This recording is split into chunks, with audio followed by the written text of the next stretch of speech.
বিয়ের জন্য মেয়ে দেখতে গেছি, পছন্দ হইছে। পরের দিন শুনি মেয়ে বয়ফ্রেন্ডের সাথে পালাইছে। দ্বিতীয় মেয়ে দেখতে গেছি, গ্রামে ঢুকতে পারি নাই।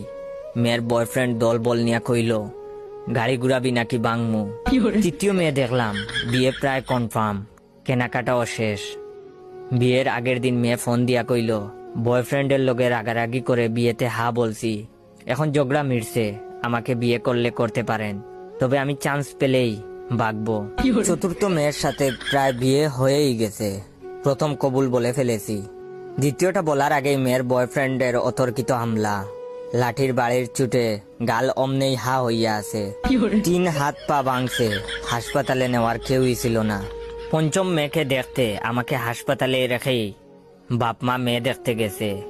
মেয়ের বয়ফ্রেন্ড হাসপাতালে আইসা আমার বাকি পাটাও ভাঙছে। আপনারা আরো অ্যারেঞ্জ ম্যারেজের আশায় বইসা থাকেন, প্রেম কইরেন না।